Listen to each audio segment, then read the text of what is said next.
Hello friends, आपके लिए आज मैं पेल्टन व्हील पे लेक्चर लेके आया हूँ। ठीक है, अब इस लेक्चर में मैं पेल्टन व्हील के बारे में इसके मेनली न्यूमेरिकल्स मतलब प्रॉब्लम्स डिस्कस करूँगा। इसकी जो थियरी है, थियरी पार्ट पेल्टन व्हील के लिए, आप इसके लिए कोई पहला वाला वीडियो आप मेरा देख सकते हो। ठीक है, तो यहाँ पे बेसिकली मैं प्रॉब्लम्स से आपको मेनली कराता हूँ। ठीक है, तो पेल्टन व्हील में आपको पता है कि यहाँ पे नोजल होना चाहिए, पेन स्टॉक के नीचे नोजल होगा। ठीक है, तो नोजल का जो काम होता है वो पोटेंशियल एनर्जी को या प्रेशर एनर्जी को काइनेटिक एनर्जी में करवाता है। ठीक है, तो नोजल का फंक्शन होगा प्रेशर एनर्जी को कन्वर्ट करना है काइनेटिक एनर्जी में। तो यहाँ पे वाटर जो है हाई प्रेशर के साथ नीचे आएगा। हाई प्रेशर के साथ नीचे आने के बाद यहाँ पे नोजल में प्रेशर एनर्जी काइनेटिक एनर्जी मतलब वेलोसिटी हेड में कन्वर्ट हो जाती है। तो प्रेशर हेड काइनेटिक हेड में कन्वर्ट हो जाता है और हाई काइनेटिक एनर्जी से जब ये वाटर इस बकेट को स्ट्राइक करेगा तो ये पेल्टन व्हील आपका घूमना शुरू करेगा। ठीक है, तो बेसिकली प्रॉब्लम्स में ऐसे आपको आएगा कि ये जो हेड है, यहाँ पे डैम दिया आपको, डैम का ये लेवल है, तो डैम के लेवल को अपन हेड रेस बोलते हैं और इस हेड रेस से नोजल तक, तो हेड रेस से नोजल तक जो हाइट है उस हाइट को अपन हेड बोलते हैं। ठीक है, तो it is nothing but head, pressure head आप बोल सकते हो या हेड बोल सकते हो। ठीक है, तो इसको मैं नाम देता हूँ नेट हेड करके। ठीक है, तो ये हो गया आपका हेड रेस। हेड रेस से नोजल तक जो हाइट होगी वो होगी आपकी net head which is available. ठीक है, तो नोजल पे कितना हेड अवेलेबल है, दैट इज एच। ठीक है, तो जो हेड अवेलेबल है नोजल पे, ठीक है, वो पूरा प्रेशर हेड है और वो प्रेशर हेड काइनेटिक हेड में कन्वर्ट हो जाएगा।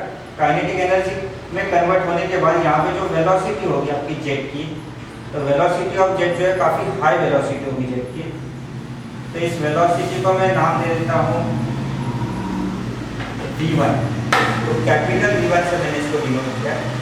तो कैपिटल v1 आपका डिनोट करेगा velocity of the jet when it comes out of the nozzle. तो नोजल के जस्ट बाहर आने के बाद, नोजल के जस्ट बाहर आने के बाद इसकी वेलोसिटी कितनी है, v1।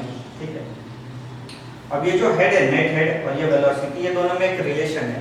ठीक है, मतलब जब वाटर किसी हाइट से नीचे आएगा तो यहाँ पे आने के बाद, ठीक है, उसकी वेलोसिटी कितनी होगी, तो उसकी वेलोसिटी निकालने के लिए हमारे पास फॉर्मूला है √2g × हेड। ठीक है, ये फॉर्मूला मैं यूज कर सकता हूँ। ये कब यूज कर सकते हैं हम लोग, जब वाटर किसी हाई लेवल से लो लेवल को फ्लो हो रहा है। ठीक है, तो उसकी वेलोसिटी इंक्रीज हो जाएगी और उसकी वेलोसिटी हम लोग कैलकुलेट कर सकते हैं इस फॉर्मूला से √2gh। यहाँ पे h मतलब आपका net head available at the nozzle है। ठीक है, लेकिन नोजल के अंदर कभी कभी थोड़े लॉसेस हो जाते हैं और इस लॉसेस को अपन CV से डिनोट करते हैं। लॉसेस की वजह से क्या होगा कि वेलोसिटी जो है थोड़ी सी डिक्रीज हो जाती है। नोजल में लॉसेस होगी तो जो बाहर आने वाली वेलोसिटी थोड़ी सी कम होगी, तो थियोरेटिकल वेलोसिटी से कम होगी।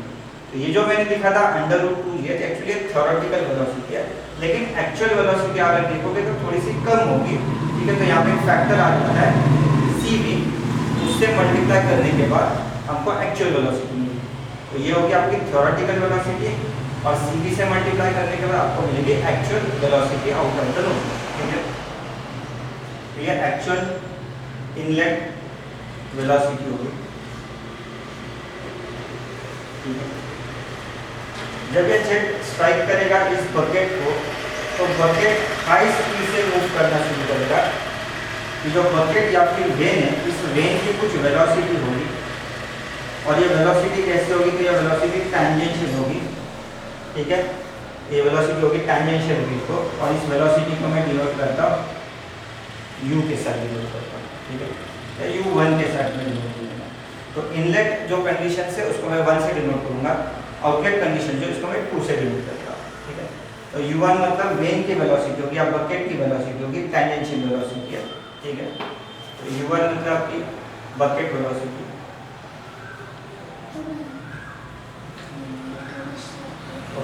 ये जो पेल्टन व्हील है, पेल्टन व्हील का कुछ डायमीटर होगा, इसका जो डायमीटर है, ठीक है, डायमीटर हम लोग d से डिनोट करेंगे, ठीक है। रिलेटिव वेलोसिटी, ठीक है, रिलेटिव वेलोसिटी पेल्टन व्हील के केस में रिलेटिव वेलोसिटी अगर मुझे कैलकुलेट करना है तो होता है डिफरेंस होता है inlet velocity minus bucket velocity. ये डिफरेंस जो है that is nothing but the relative velocity, ठीक है। अभी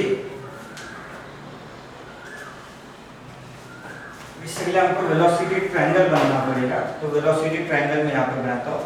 पेल्टन व्हील का जो बकेट है, बकेट का शेप अगर आप देखोगे तो बकेट का शेप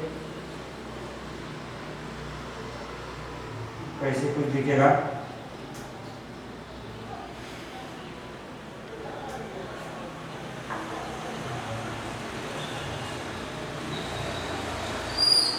ये बकेट का शेप ऐसे डबल शेप होगा उसका, ठीक है। दो बकेट्स को ज्वाइन करके यहाँ पे होगा और ये जो जेट है, जेट एग्जैक्टली आपका सेंटर में स्ट्राइक करेगा, ठीक है। तो जेट जिस वेलोसिटी से स्ट्राइक करता है वो होगी आपकी इनलेट वेलोसिटी, और इनलेट वेलोसिटी को हमने v1 से डिनोट किया, तो इस वेलोसिटी को मैं v1 से डिनोट करता हूँ, ठीक है, ओके।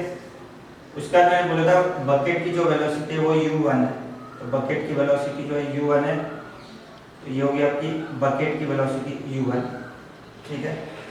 और ये दोनों का जो डिफरेंस है, ये दोनों का डिफरेंस बनेगा आपका रिलेटिव वेलोसिटी,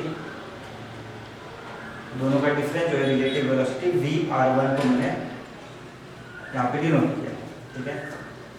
तो ये जो है आपकी ये वेलोसिटी डिनोट करेगी इनलेट वेलोसिटी जो जेट की वेलोसिटी है, u1 मतलब इस बकेट की वेलोसिटी होगी और vr मतलब ये दोनों की रिलेटिव वेलोसिटी होगी।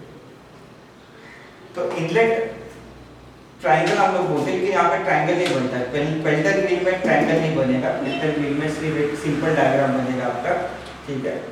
तो यहाँ पे इनलेट ट्रायंगल बोलेंगे, लेकिन इनलेट ट्रायंगल के शेप में नहीं मिलेगा आपको यहाँ पे, ठीक है। लेकिन आउटलेट पे आपको ट्रायंगल मिलेगा। वाटर ऐसे आएगा, इस बकेट को स्ट्राइक करेगा, बकेट को स्ट्राइक करने का वाटर जो डिफ्लेक्ट हो जाता है, डिफ्लेक्ट होने के बाद वो इस डायरेक्शन में निकलेगा। तो वाटर डिफ्लेक्शन के बाद इसकी जो वेलोसिटी है, इसकी वेलोसिटी मैं बोलता हूँ इसको v2 करके डिनोट करता हूँ, ठीक है, ओके। इसका v2 करके नोटेशन में इसको दे देता हूँ, ठीक है। उसके बाद यहाँ पे अगेन बकेट की वेलोसिटी जो है u1 जो है वो u2 हो जाएगा, ठीक है, लेकिन बकेट की वेलोसिटी सेम डायरेक्शन में रहेगी, इसको मैं u2 करके डिनोट कर देता हूँ, ठीक है। एक्चुअली यहाँ पे पेल्टन व्हील के केस में u1 और u2 ये दोनों हमेशा इक्वल होते हैं, ठीक है।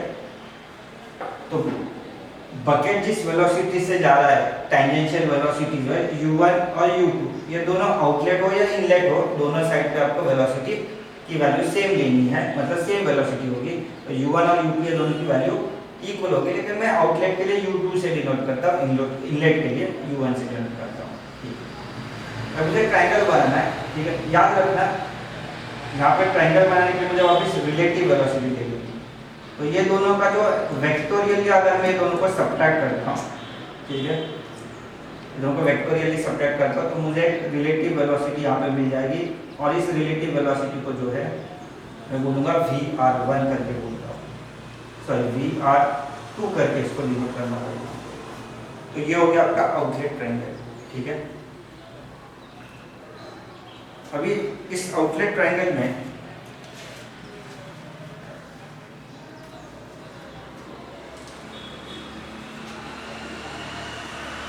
यहाँ पे आउटलेट ट्रायंगल के लिए यहाँ पे ये नोटेशन जरा रिवर्स हो जाते हैं, ये आपका v2 बनता है और ये vr2 बनेगा, ठीक है। आउटलेट ट्रायंगल में यहाँ पे थोड़ा सा बड़ा दिखाता हूँ, ठीक है। तो आउटलेट ट्रायंगल के लिए यहाँ पे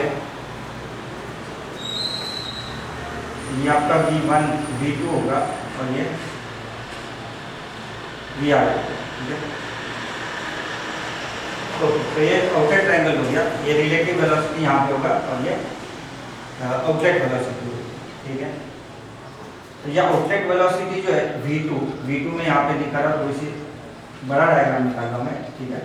तो आउटलेट वेलोसिटी V2 यहाँ पे होगा, ठीक है। इस V2 के दो कंपोनेंट्स निकाल सकते हैं हम लोग, ठीक है। एक हॉरिजॉन्टल कंपोनेंट और एक वर्टिकल कंपोनेंट, ठीक है। V2 वेलोसिटी के अंदर दो कंपोनेंट्स निकाल रहा हूँ। हॉरिजॉन्टल जो कंपोनेंट है उसको VW2 मतलब वर्ल वेलोसिटी बोलेंगे, ये वर्ल वेलोसिटी है। तो इसका जो टेंजेंशियल कंपोनेंट है वो वर्ल वेलोसिटी हो गया, और इसका जो वर्टिकल कंपोनेंट यहाँ पे मैं बता रहा हूँ उसको हम लोग फ्लो वेलोसिटी बोलते हैं, VF2 से मैं डिनोट करता हूँ। इसके दो कंपोनेंट्स आ गए, ठीक है। तो V2 ये जो ये आउटलेट वेलोसिटी है, तो आउटलेट वेलोसिटी का जो एंगल है, ठीक है, आउटलेट वेलोसिटी का एंगल इसको हम लोग डिनोट करते हैं बीटा से, ठीक है। तो आउटलेट वेलोसिटी एंगल जो होगा वो बीटा होगा। उसके बाद रिलेटिव वेलोसिटी जो है, रिलेटिव वेलोसिटी जैसे मैंने यहाँ पे VR2 निकाला है, वही रिलेटिव वेलोसिटी मैं यहाँ पे निकाल रहा हूँ।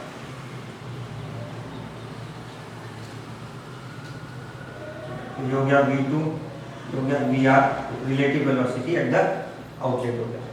आपको एक बार हमेशा याद रखना है, ये V2 और ये VR2, ये दोनों के बीच का जो भी डिस्टेंस होगा वो होगा आपका वेलोसिटी U, ठीक है।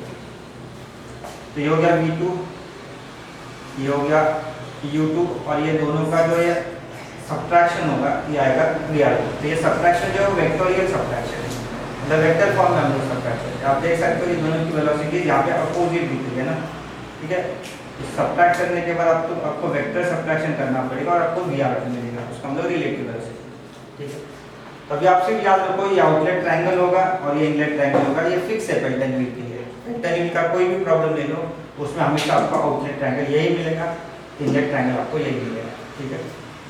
तो ये याद रखना है, ये V2 होगा, ये VR2 होगा। V2 और VR2 के बीच में U2 दिखाना है आपको, ठीक है। ये दो कंपोनेंट्स मैंने जो निकाले हैं, ये कंपोनेंट्स हमेशा V2 के होते हैं। बाय मिस्टेक कुछ लोग VR2 के लिखते हैं, रॉन्ग हो जाता है। V2 के दो कंपोनेंट्स हम लोग निकालते हैं, एक टेंजेंशियल कंपोनेंट और एक वर्टिकल कंपोनेंट, ठीक है। तो रेडियल कंपोनेंट, इसको रेडियल भी बोल सकते हैं, इसको टेंजेंशियल भी बोल सकते हैं। तो V2 के दो कंपोनेंट्स आए, टेंजेंशियल कंपोनेंट जिसको वर्ल वेलोसिटी बोलेंगे, फिर रेडियल कंपोनेंट जिसको फ्लो वेलोसिटी बोलेंगे, और ये जो VR2 है, ये VR2 मतलब आपका रिलेटिव वेलोसिटी हो गया, ठीक है। V2 और VR2 ये दोनों में जो डिस्टेंस है वो हो गया आपका U, ठीक है। तो ये ट्रायंगल से आउटलेट ट्रायंगल और इनलेट ट्रायंगल पेल्टन व्हील के लिए, ठीक है। तो पेल्टन व्हील के केस में, ठीक है, हमको फर्स्ट थिंग निकालना है कि बाबा इनलेट पावर कितना है। इनलेट पावर मतलब इसको मैं बोलूँगा वाटर पावर, मतलब यहाँ पे नोजल पे कितनी पावर अवेलेबल है। देखो डैम का जो हेड है वो H है, और इस हेड की वजह से यहाँ पे कुछ पोटेंशियल एनर्जी या पावर अवेलेबल होता है। इस पावर को हम लोग वाटर पावर बोलेंगे। और इस वाटर पावर को कैलकुलेट करने के लिए आपके पास formula gamma into Q into H. Gamma मतलब स्पेसिफिक वेट होता है, गामा की वैल्यू वाटर के लिए देखेंगे तो वाटर के लिए 9810 होती है। क्यू मतलब डिस्चार्ज होगा, ठीक है, और एच मतलब आपका हेड होगा, ठीक है। तो यहाँ पे वाटर पावर जो है, वाटर पावर एक इनलेट पावर है, ऐसे हम लोग बोल सकते हैं, जो अवेलेबल पावर है, ठीक है। तो वाटर का अवेलेबल पावर कितना है तो वो कैलकुलेट करने के लिए गामा क्यू एच ये फॉर्मूला आपको लिखना है, ठीक है। लेकिन मैंने आपको बोला था जब वाटर यहाँ से नोजल में से जब बाहर आएगा तो ऑब्वियसली उसकी जो वेलोसिटी है थोड़ी सी चेंज हो जाती है, डिक्रीज हो जाती है due to losses in the nozzle, ठीक है। तो नोजल के अंदर जो लॉसेज होंगे, ठीक है, उसकी वजह से वेलोसिटी डिक्रीज होगी, और वेलोसिटी डिक्रीज होने के बाद जो अवेलेबल एनर्जी यहाँ पे नोजल के बाहर जो एनर्जी है वो इतनी नहीं होगी, वो इससे थोड़ी कम हो जाएगी लॉसेस की वजह से। तो नोजल के पहले जो अवेलेबल पावर है वाटर पावर है, और उसको अपन गामा क्यू से कैलकुलेट करेंगे। लेकिन नोजल के बाहर जो अवेलेबल एनर्जी वो थोड़ी सी कम होगी एक्चुअल एनर्जी, ठीक है। तो एक्चुअल एनर्जी कितनी अवेलेबल है नोजल के बाहर, एक्चुअल एनर्जी कितनी अवेलेबल है? तो एक्चुअल जो एनर्जी अवेलेबल होगी, ठीक है, वो होगी काइनेटिक एनर्जी। तो उसको बोलेंगे kinetic energy at inlet to turbine. तो काइनेटिक एनर्जी कितनी अवेलेबल है? तो वो कैलकुलेट कर सकते हैं हाफ mv1 स्क्वायर से। मैं इस मास को m डॉट बोलूंगा। m डॉट का मतलब है मास पर सेकेंड या मास फ्लो रेट, ठीक है। तो डिस्चार्ज जो है डिस्चार्ज होता है मीटर क्यूब पर सेकेंड में होता है, और m डॉट जो है मास फ्लो रेट वो होगा kg पर सेकेंड में होगा, ठीक है। ओके, तो अभी आपको यहाँ पे समझा कि बाबा यहाँ पे अवेलेबल जो एनर्जी है थोड़ी ज्यादा है, यहाँ पे लॉसेस होने के बाद टरबाइन को जो अवेलेबल एनर्जी है वो थोड़ी सी कम है, वो हम लोग इस फॉर्मूला से कैलकुलेट करेंगे। तो this is the energy at the inlet of the turbine.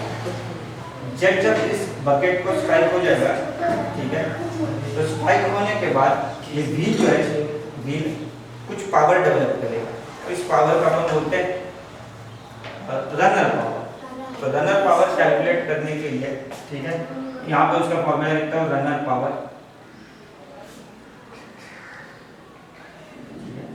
Runner power calculate करने के लिए आपके पास फॉर्मूला होगा rho into Q into VW1 plus और माइनस VW2 इंटू वेलोसिटी, ठीक है।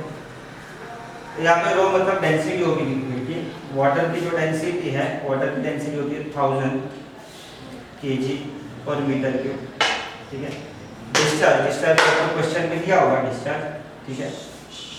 U मतलब बकेट की वेलोसिटी U1 U2 जो है दोनों इक्वल है, इसलिए मैंने इसको U बोल दिया। वर्ल वेलोसिटी आउटलेट पे जो मैंने बोला, आउटलेट पे वर्ल वेलोसिटी क्या है?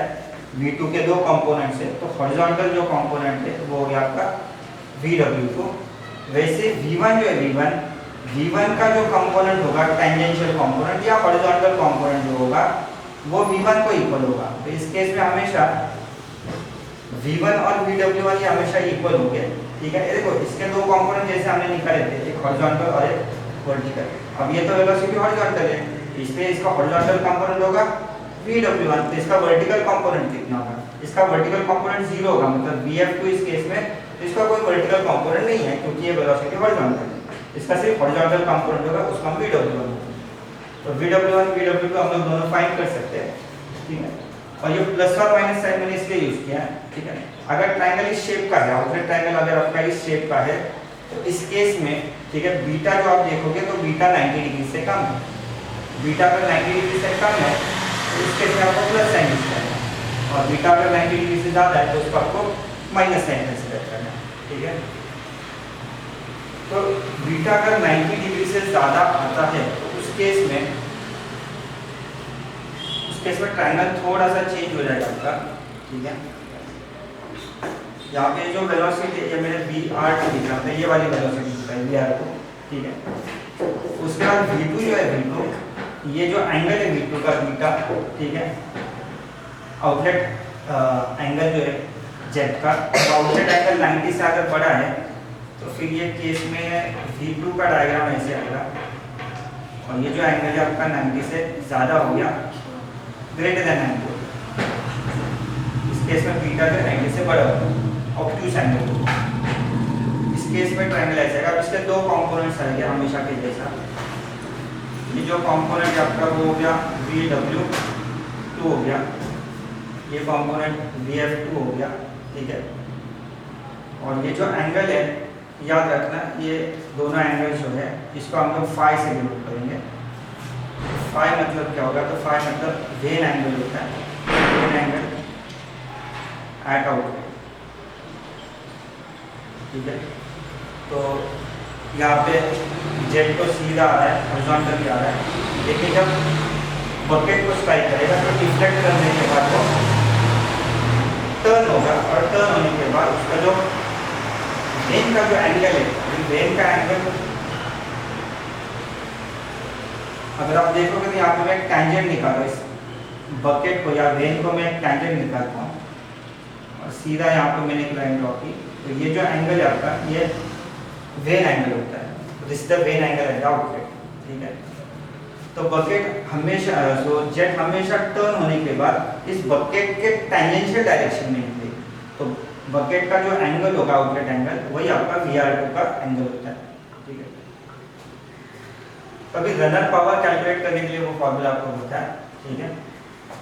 अभी सर लॉसेस का भी चक्कर है, ठीक है, क्या क्या लॉसेस इसके अंदर होते हैं वो हम लोग स्टडी करते हैं, क्योंकि हमको एफिशिएंसी स्टडी करनी है, एफिशिएंसी के लिए हमको लॉसेस लगते हैं, ठीक है। तो पहले जो पावर अवेलेबल है वो है वाटर पावर, और वाटर पावर हम लोग gamma into Q into H ऐसे हम लोग वाटर पावर निकालते हैं, ठीक है। लेकिन जो वाटर पावर अवेलेबल है, ठीक है, नोजल में कुछ लॉसेज हो जाते हैं, तो नोजल के अंदर जो है लॉसेज हो जाएंगे, लॉसेज इन नोजल, और नोजल के अंदर लॉस होने के बाद टरबाइन को जो अवेलेबल एनर्जी है वो थोड़ी सी कम होगी, ठीक है। तो ये हो जाती है काइनेटिक एनर्जी ऑफ जेट, और ये हम लोग निकालते हैं half m dot into v1 square, formula से निकाल सकते हैं। तो नोजल के लॉसेस के बाद जो अवेलेबल एनर्जी है वो इतनी है। उसके बाद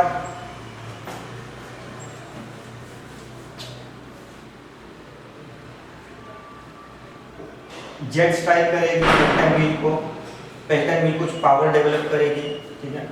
तो पेल्टन व्हील ने जो पावर डेवलप किया उसको हम लोग रनर पावर बोलते हैं, ठीक है।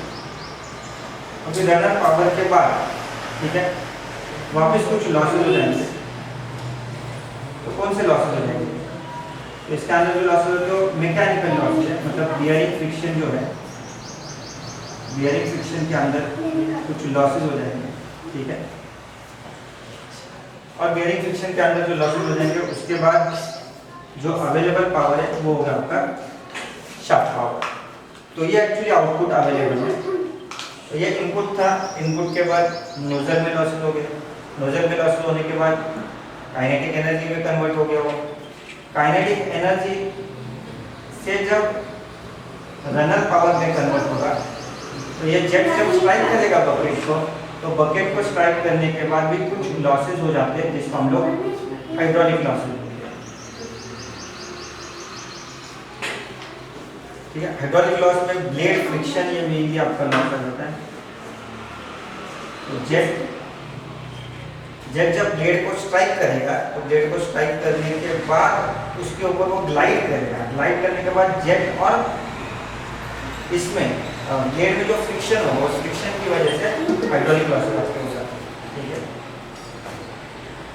तो यहाँ पे आप देखोगे ये एक्चुअल पावर अवेलेबल था, उसके बाद पावर डिक्रीज हो गया, फिर वापस कुछ लॉसेज हो गए, तो रनर को जो पावर डेवलप करेगा वो इससे कम होगा, वापस बेयरिंग फ्रिक्शन की वजह से मैकेनिकल लॉसेज हो जाएंगे, और फिर ये अवेलेबल आउटपुट पावर है।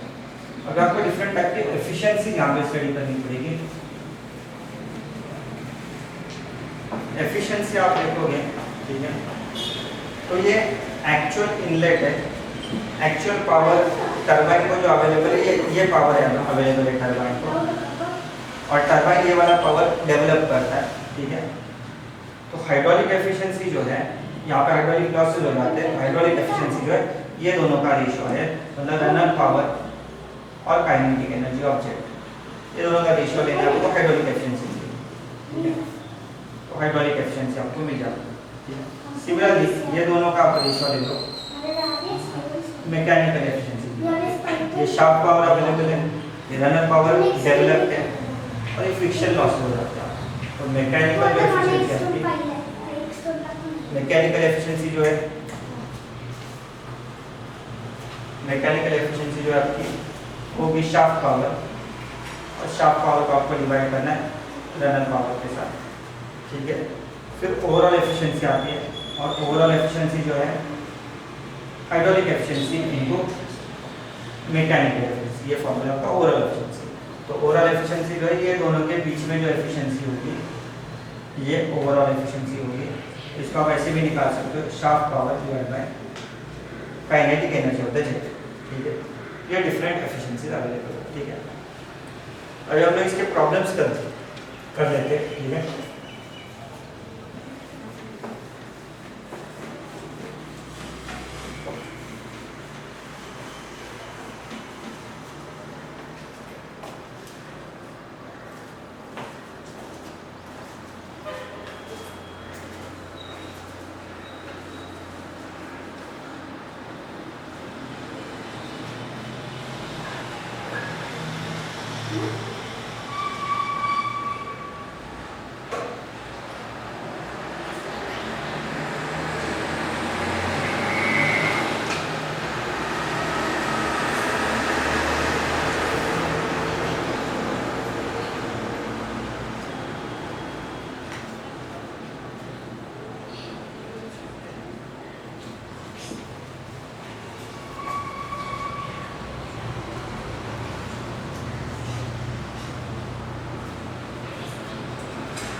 हेलो, तो इसका सोल्यूशन मैं देखता हूँ।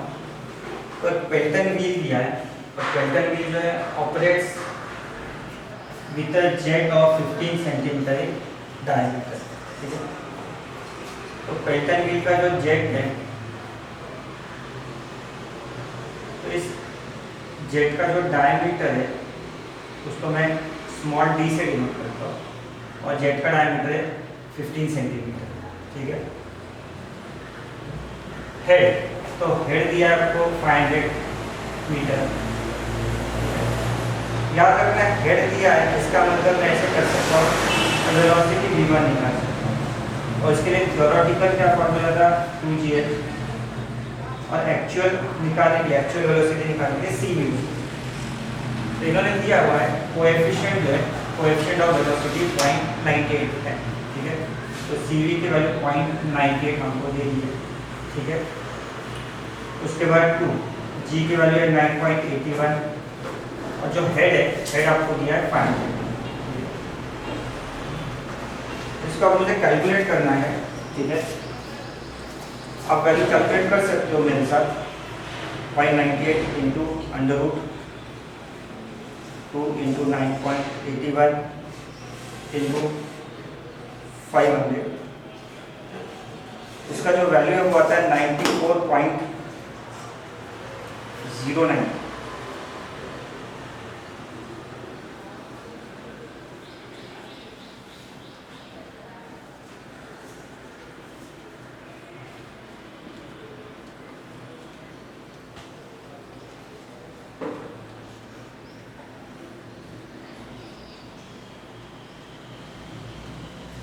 तो 97 आ रहा है इसका, 97.064 मीटर्स पर सेकंड। ये जो वेलोसिटी है ये v1 आ गई हमको, ठीक है। तो v1 मतलब जेट की वेलोसिटी है, ठीक है, एट द इंडेक्स। तो v1 मुझे मिल गया। तो v1 आने के बाद वहाँ पे जो है आरपीएम दिया हुआ है इसको। तो आरपीएम जो दिया है व्हील का वो है 375 आरपीएम, ठीक है। ये आरपीएम दिया हुआ है, ठीक है। अब मुझे व्हील का डायमीटर भी दिया हुआ है। व्हील का डायमीटर है 2.25 मीटर। तो व्हील का डायमीटर है 2.25 मीटर। आरपीएम दिया गया है, डायमीटर भी दिया है। इससे मैं क्या कर सकता हूँ, व्हील की वेलोसिटी निकाल सकता हूँ। तो उसको हम लोग u बोलते हैं या u1 बोलते हैं। आपको पता है u1 और u2 हमेशा इक्वल होते हैं। ये कैलकुलेट करने के लिए formula pi into T into N divide by 60, ठीक है। Pi into T into N by 60। तो पाई डायमीटर जो डायमीटर 2.25 मीटर है,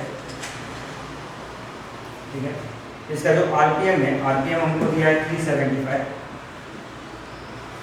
डिवाइड बाय आपको करना है 60 करना है, ठीक है।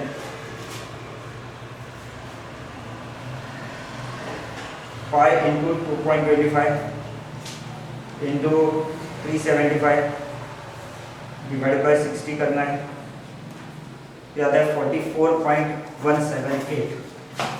आपको मिलता है 44.178 मीटर्स पर सेकंड। तो ये मुझे u1 और u2 की वैल्यू, ठीक है। अब ये जो outlet angle of the bucket, तो बकेट का जो आउटलेट एंगल दिया है इसका मतलब फाई दिया हुआ है आपको, आउटलेट एंगल फाई दिया है, ठीक है। यहाँ पे मैं ड्रॉ करने की कोशिश करता हूँ, ठीक है। बकेट का शेप हो गया आपका,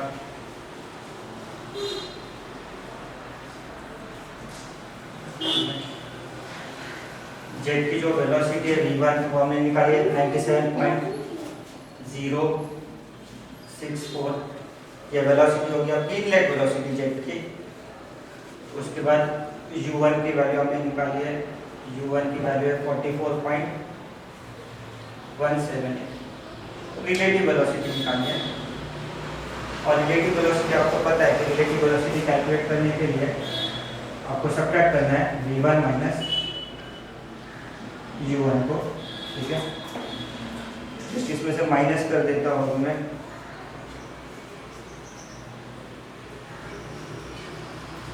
तो 52.885 मीटर्स पर सेकंड।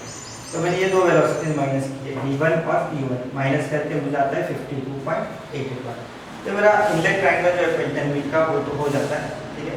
अब मुझे आउटलेट ट्रायंगल निकालना है। जनरली जो आउटलेट ट्रायंगल है आपका, उसका शेप जैसे मैंने आपको दिया था VR2, पहले वाला जो शेप दिया था बीटा लेस देन 90। जनरली यही पेल्टन व्हील के लिए ट्रायंगल बनता है। तो ये ट्रायंगल बनेगा, यहाँ पे ये बनेगा आपका V2, ये VR2। ये एंगल जो है फाई, ये आपका ब्लेड का एंगल होता है, ठीक है। तो फाई जो दिया हमको 15 डिग्री दिया हुआ है, फाई यहाँ पे 15 डिग्री है, वो आप नोट करो। ये बीटा जो है ये मैंने अज्यूम किया है कि अभी अक्यूट है, मुझे पता नहीं था अक्यूट है ऑब्टूस है, लेकिन मैं कंसीडर किया। मैंने जैसे बोला था ऑलमोस्ट 99.99% है पेल्टन व्हील में आपको बीटा लेस देन 90 मिलता है, ठीक है। V2 के दो कंपोनेंट्स आते हैं, एक कंपोनेंट है आपका VW2 और दूसरा एक कंपोनेंट है आपका VF, ठीक है। अब यहाँ पे मैं कुछ आपको फॉर्मूलेस भी बताता हूँ कैसे ये ट्रायंगल सॉल्व करना है, ठीक है।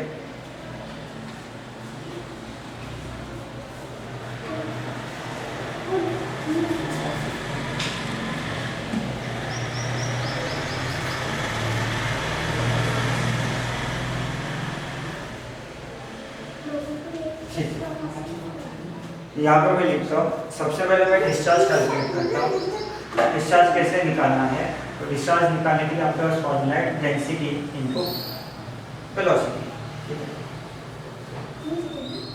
इनटू एरिया भी करना पड़ेगा आपको, एरिया ऑफ द नोजल, ठीक है। तो डेंसिटी जो है वाटर की वो 1000 होती है। वेलोसिटी जो है v1 97.064 होगी, ठीक है। एरिया भी नोजल की जो एरिया है वो हम लोग निकाल सकते हैं π/4 into diameter of the nozzle का स्क्वायर। यहाँ पर मुझे डायमीटर जो है नोजल की वो दिया 15 सेंटीमीटर, जिसको मीटर में करवाते हैं तो मीटर में क्या तो 0.15 मीटर। तो ये मैं यहाँ पर पुट कर सकता हूँ 0.15 स्क्वायर, ठीक है। तो डिस्चार्ज आ जाता है, ठीक है। तो डिस्चार्ज जो है वो 1.715 आना चाहिए, 1.715 क्या आएगा मीटर के ऊपर सेकेंड में, ठीक है।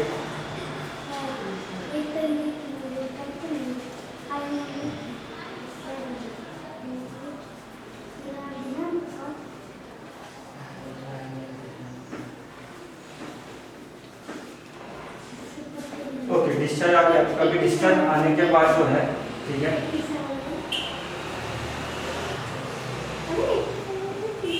मुझे एक एक करके वैल्यूज निकालने हैं।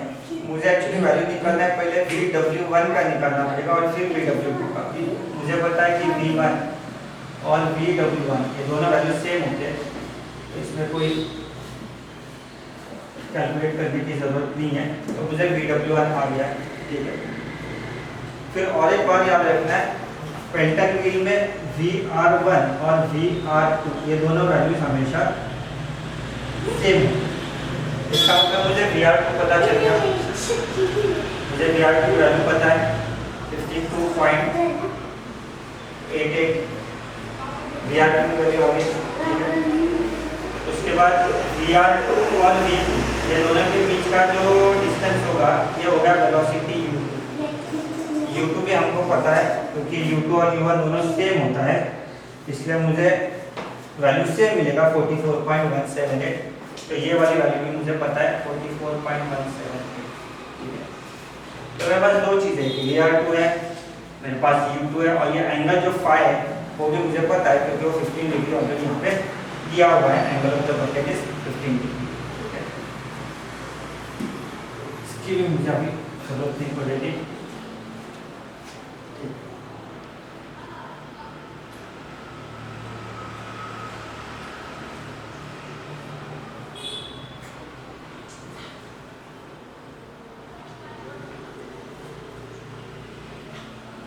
अभी यहाँ पे ये ट्रायंगल जो है, इस ट्रायंगल में नाम दे देता हूँ। इस ट्रायंगल को P, Q और R ऐसे मैंने इस ट्रायंगल को नाम दिया हुआ है, ठीक है। और अगर मुझे निकालना है cos phi, इस ट्रायंगल में मुझे cos phi निकालना है, तो cos phi होता है एडजेसेंट साइड। एडजेसेंट साइड आपकी PQ। इसका जो हाइपोटेन्यूज है, हाइपोटेन्यूज है आपका PR। cos phi का वैल्यू इसका, ठीक है। cos phi जो है PQ, तो PQ कौन सा है? तो PQ मतलब U2 प्लस VW2 है, U2 प्लस VW2। यहाँ पे मैंने PQ कंसीडर किया। उसके बाद PR कौन है? तो PR मतलब आपका VR, ठीक है। याद रखना, अगर ट्रायंगल आपका ऑब्ट्यूज वाला हो, मतलब बीटा अगर आपका ऑब्ट्यूज है तो उस केस में ट्रायंगल चेंज होगा, अदरवाइज ये आपका फॉर्मूला फिक्स है, ये आप लोग यूज कर सकते हो, ठीक है। बीटा जो है वो 90 से बड़ा होगा क्या 90 से छोटा होगा, वो तो हमको पता नहीं है, लेकिन हमने कंसीडर करके चलते हैं हम लोग कि ये वाला ट्रायंगल आपका ओके है, ठीक है, और ये वाला ट्रायंगल मैं यूज कर लेता हूँ, ठीक है, चलेगा। ओके, सॉरी वैल्यूज हम लोग पुट कर देते हैं, ठीक है। फाई की वैल्यू है 15 डिग्री, U2 जो आपका 44.178 है, VW2 तो आपको पता नहीं, कैलकुलेट करना है, और VR2 भी आपको 52.885। इस वैल्यू को ऊपर जाने दो, ऊपर जाने के बाद ये बनता है आपका 52.885 इंटू cos 15 44.178। ऑब्वियसली मुझे निकालना है VW2 52.885 cos 15, ये वैल्यू मैं उस तरफ शिफ्ट करता हूँ 44.178, तो मुझे VW2 की वैल्यू आ जाती है, ठीक है।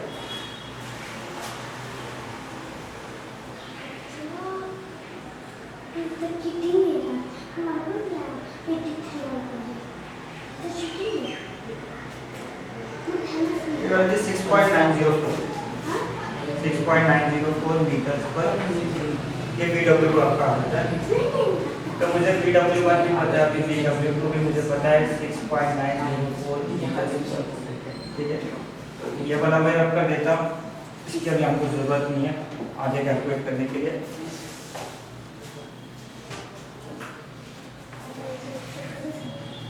वर्क डन का मुझे फॉर्मूला यूज करना है, एक्चुअली मुझे वर्क डन फाइंड करना है। ठीक है, तो क्वेश्चन में मुझे वर्क डन फाइंड करने के लिए बोला, वर्क डन फाइंड करने के लिए फॉर्मूला है rho into Q VW1 plus VW2 into, again same problem, plus sign भी हो सकता है माइनस साइन भी हो सकता है।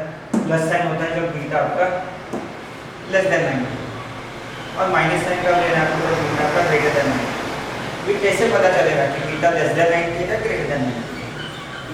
तो ये जो मैंने वैल्यू कैलकुलेट किया, अगर ये वैल्यू पॉजिटिव आता है तो समझ लो कि हमने ये जो ट्रायंगल कंसीडर किया है बीटा लेस देन 90 वो सही है। अगर ये वैल्यू अगर नेगेटिव आता है तो समझ लेना ये आपका ट्रायंगल रॉन्ग है और आपको बीटा ग्रेटर देन 90 वाला ट्रायंगल बनाना पड़ेगा। तो यहाँ पे इस वैल्यू पे डिपेंड है। अगर VW का आपका पॉजिटिव आता है तो ये वाला जो मैंने ट्रायंगल लिया करेक्ट है। अगर ये वैल्यू आपका लेस देन 9 माइनस में आता है, नेगेटिव आता है, तो समझ लेना कि बीटा की वैल्यू जो है वो ग्रेटर देन 90 होगी। ठीक है, वर्क डन कैलकुलेट करने के लिए मुझे डेंसिटी चाहिए, डेंसिटी है 1000, डिस्चार्ज मैंने ऑलरेडी निकाला है 1.715। VW1 VW2 मुझे चाहिए था, तो VW1 जो है ऑलरेडी हमने निकाला था 97.064, ये आपका VW1 था। इसका VW का आया आपका 6.904 और बकेट की जो वेलोसिटी वो 44.17। जो भी आंसर आएगा मुझे वैट में आएगा, आपको चाहिए तो आप उसको किलो वैट में कन्वर्ट करें।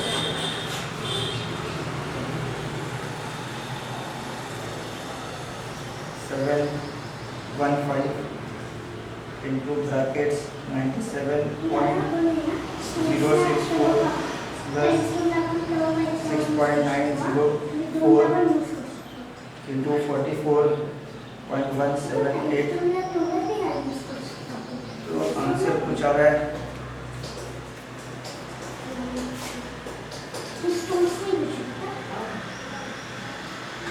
7877.163.59 ये आ जाता है। वैट में आता है, इसको मैं किलो वैट में कर देता हूँ, तो इसको मैं 1000 से डिवाइड करूँगा। 1000 से डिवाइड करने के बाद इसको मैं किलो वैट में लिख देता हूँ। तो ये हो गया आपका वर्क डन किलो वैट से। ठीक है, तो इस वर्क डन को मैं रनर पावर भी बोल सकता हूँ। ठीक है, अब मेरे पास रनर पावर है, मुझे हाइड्रोलिक एफिशिएंसी निकालनी है। ठीक है, तो हाइड्रोलिक एफिशिएंसी निकालने के लिए ठीक है रनर पावर जो भी आता है आपको जस्ट डिवाइड करना है काइनेटिक एनर्जी। इसके लिए तो मुझे काइनेटिक एनर्जी लगी।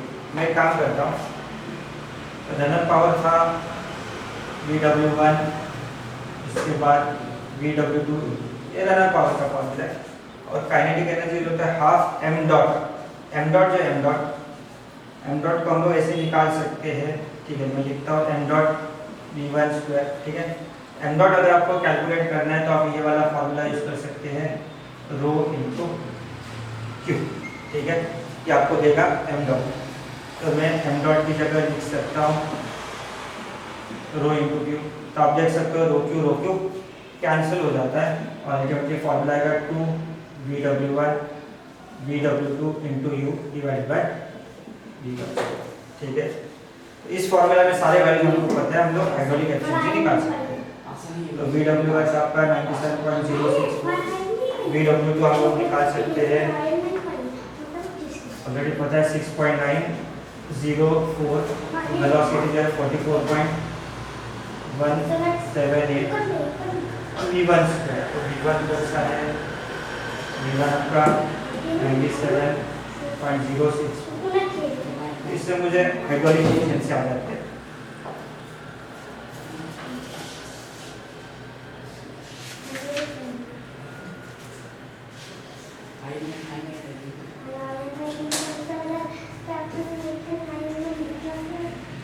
Zero 64 plus 6.904 bracket close into 44.178 divided by 97,044, इसको हमको स्क्वायर करना पड़ेगा, इसका स्क्वायर है और आंसर जो आपको आता है 0.975, ये आपका आंसर आता है 54 परसेंटेज में निकाला तो 97.54% आपकी हाइड्रोलिक एफिशिएंसी आ जाती है। ठीक है, हाइड्रोलिक एफिशिएंसी आने के बाद हमको शायद मैकेनिकल एफिशिएंसी दी हुई है। ठीक है,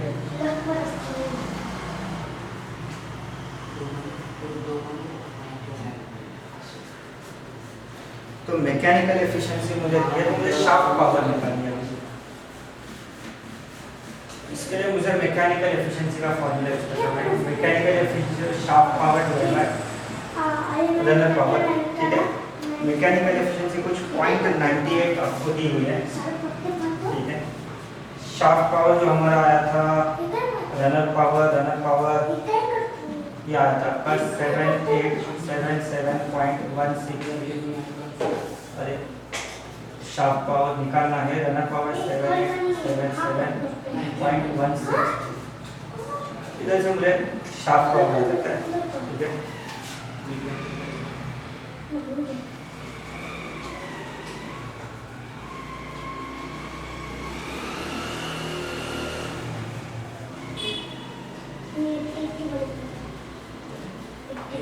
आंसर होता है 7640.8।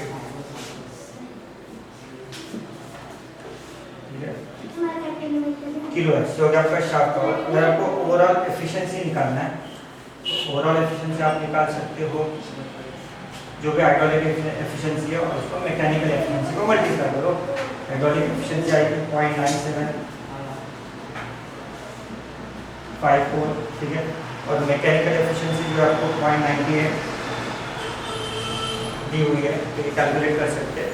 तो मैंने जो लास्ट में क्वेश्चन पूछा है वो कुछ ऐसे था, power lost in the bucket.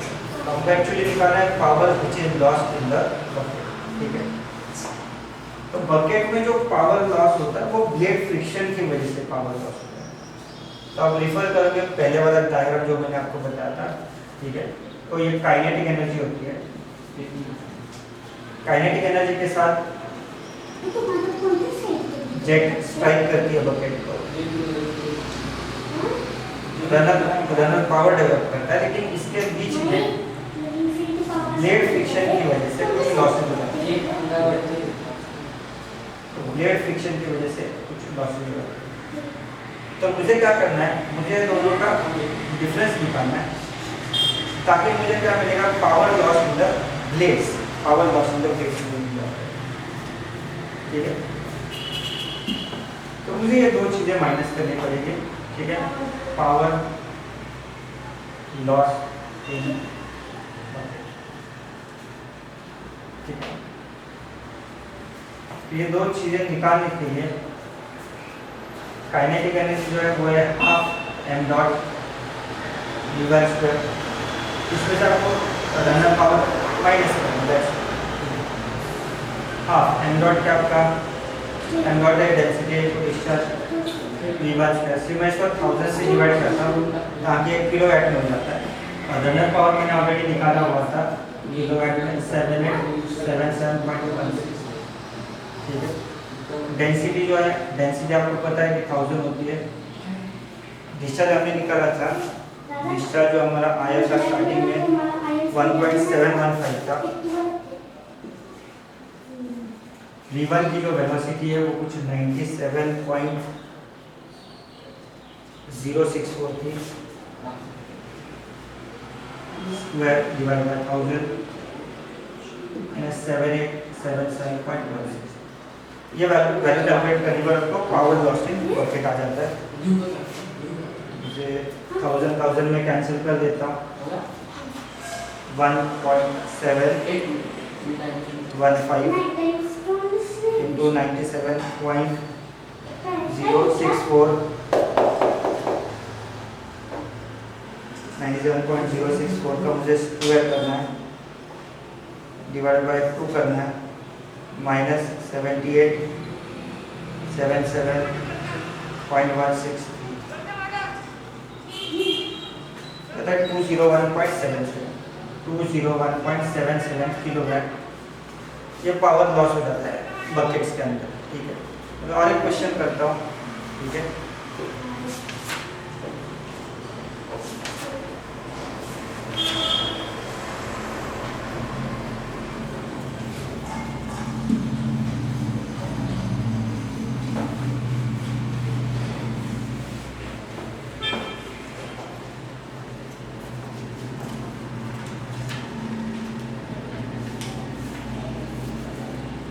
यहाँ पे बोला है Pelton wheel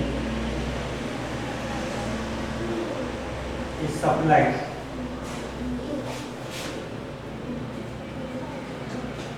with water. Pelton wheel is supplied with water under head of 35. Under head of 35. तो ऑब्वियसली आपको हेड दिया है। अगर हमको हेड दिया जाता है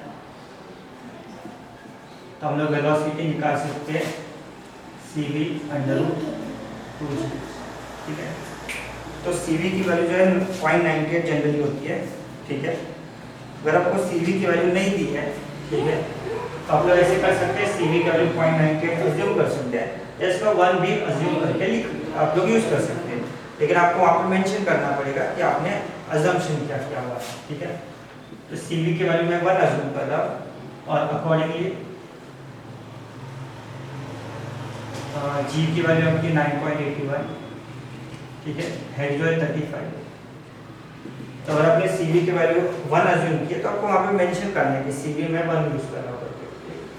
तो ये कैलकुलेट कर सकते हैं, याद है 26.20। ये हो गया आपकी वेलोसिटी V1। ठीक है, आगे इन्होंने बोला कि a Pelton wheel is supplied with water under head of 35 meter at the rate of, तो दिया है at the rate of 40.5 kilolitres per minute. इन्होंने डिस्चार्ज दिया है 40.5 किलोलीटर पर मिनट। ये जो डिस्चार्ज है उन्होंने किलोलीटर में दिया है, लेकिन किलोलीटर में नहीं चलेगा, मैं इसको लीटर्स में करता हूँ। लीटर्स में करने के लिए मुझे 1000 के साथ मल्टीप्लाई करना पड़ेगा, तो लीटर्स में कन्वर्ट हो गया। मिनट्स का मैं सेकंड में करता हूँ, सेकंड्स में करने के लिए मुझे 60 से डिवाइड करना पड़ेगा। ठीक है, तो याद आता है आपका लीटर्स पर सेकंड। तो लीटर में भी नहीं चाहिए, एक्चुअल SI यूनिट का आपका मीटर क्यूब है। तो मीटर क्यूब में करने के लिए वापस मुझे लीटर्स को मीटर क्यूब में करना है। तो लीटर्स को मीटर क्यूब में करने के लिए 10⁻³ से मल्टीप्लाई करता हूँ या 1000 से डिवाइड कर देता हूँ, तो ऑब्वियसली ये कर जाएगा, आपको डिस्चार्ज मिलेगा। तो डिस्चार्ज आ जाता है आपका 0.675 मीटर क्यूब पर सेकंड। ठीक है, तो आपको वेलोसिटी V1 पता होगी। ठीक है, V1 की वैल्यू और VW1 ये दोनों तो हमेशा इक्वल होते हैं। फिर हर सवाल मुझे बकेट वेलोसिटी का। तो उन्होंने बोला कि jet is deflected through 160 degrees. यहाँ पे बोलते हैं कि jet is deflected through 160 degrees. ये आपका डायग्राम होता है।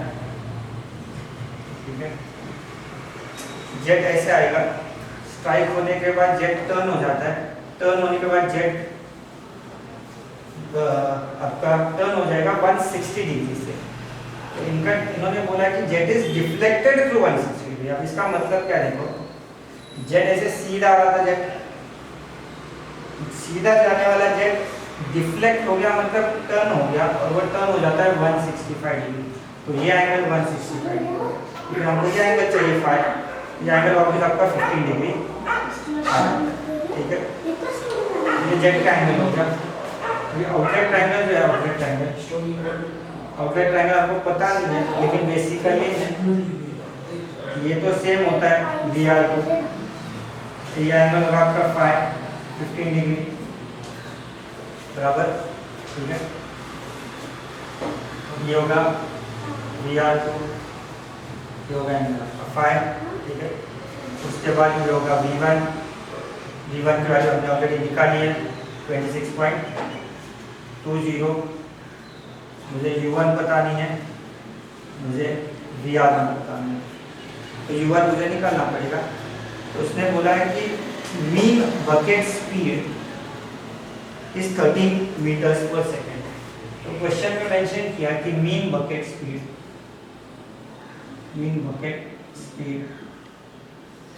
13 मीटर्स पर सेकेंड।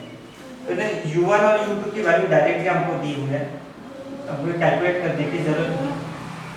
पिछले प्रॉब्लम में उन्होंने हमको आरपीएम दिया था, हमने पाई dn/60 के फॉर्मूला से यू निकाला था। यहाँ पे यू ऑलरेडी हमको पता है, ठीक है। ओके,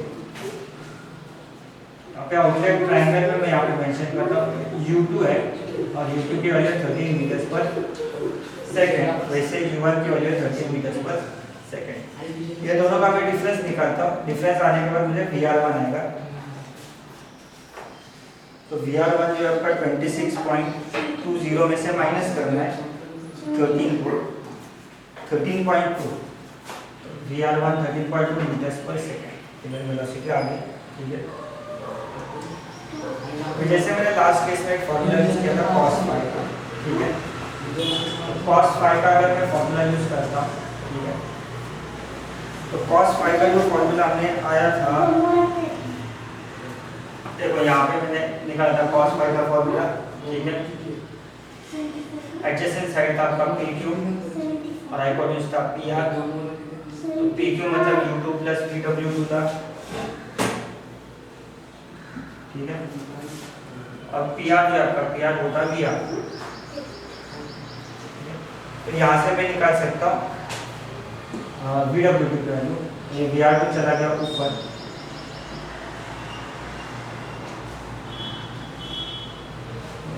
U2 को मैं इस तरफ शिफ्ट करता हूँ, जाता है VR2 cos phi माइनस ये वैल्यू जा जाता है, ठीक है। अब यहाँ से पॉजिटिव भी आ सकता है, नेगेटिव भी आ सकता है, ठीक है। आप लोग एक काम कर सकते हैं, आप लोग ये दोनों वैल्यूज कैलकुलेट कर सकते हैं। VR2 cos phi और U2 दोनों वैल्यू आप कैलकुलेट कर दो, दोनों माइनस करके देखो। अगर ये वैल्यूज प्लस आती है तो VW2 प्लस आएगा, अगर ये दोनों को माइनस करने के बाद VW2 नेगेटिव आ रहा है तो इसका मतलब ये ऑब्टूज ट्रायंगल होगा, ठीक है। तो आपको याद रखना है ये वैल्यू अगर बड़ा है U2 से, ये वैल्यू U2 से बड़ा है तो उस केस में यही ट्रायंगल आएगा आपका अक्यूट वाला। और अगर ये VR2 cos phi छोटा आता है और U2 बड़ा आता है, मतलब ये उल्टा हो जाता है रिलेशन, तो इसका मतलब वो ऑब्टूज ट्रायंगल है, ठीक है। VR1 और VR2 ये दोनों की वैल्यूज पर सेम होती है, तो मैं यहाँ पे VR2 की जगह 13.2 पुट कर देता हूँ, cos 15 आएगा माइनस U2 की वैल्यू है 30, ठीक है। अब यहाँ पे मैंने तो दिखाई नहीं दे रहा है, ठीक है। ये वाला पार्ट जो है मैं थोड़ा सा ऊपर लिख देता हूँ आपके लिए, VR2 cos phi। तो मैंने यहाँ पे क्या किया, इस टर्म को मैंने क्रॉस मल्टीप्लाई करके ऊपर ले लिया, ठीक है।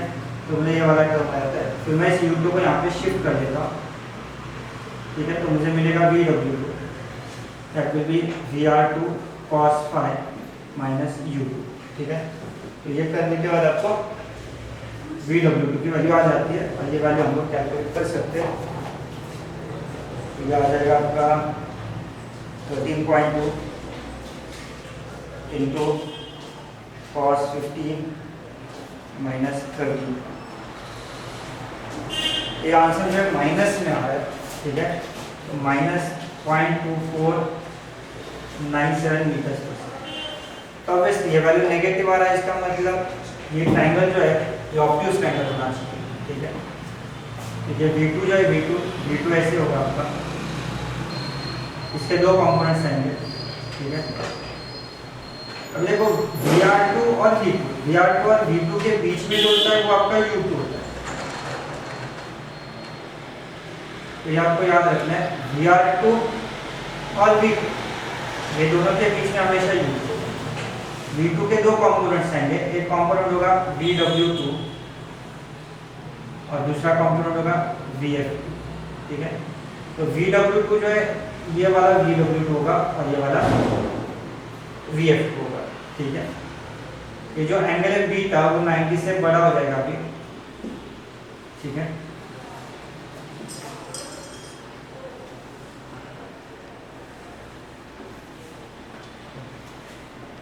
याद रखना यहाँ पे मैंने अगर यहाँ पे मैं लिख देता हूँ VR2 जो है, VR2 हमने किया था 13.2 cos 15 मैंने लिया था। U की जो वैल्यू है वो हमने ली थी 13, ठीक है। इसका आंसर कुछ आ रहा था 0.24, इससे कुछ हमको मिल रहा था।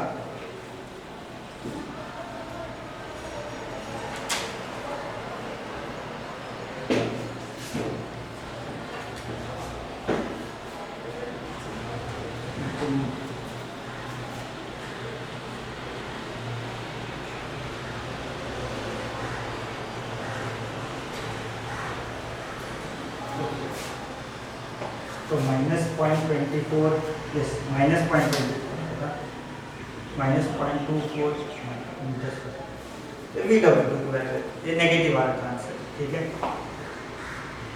इसका मतलब ऑब्वियसली ये रिलेशन जो है, ये रिलेशन हमारा नहीं चलेगा इस केस में, ठीक है। इसको मुझे चेंज करना पड़ेगा इस रिलेशन को, क्योंकि इस ट्रायंगल के हिसाब से अब मुझे जाना पड़ेगा, ठीक है। तो इस ट्रायंगल के हिसाब से अगर मैं जाता हूँ, ठीक है,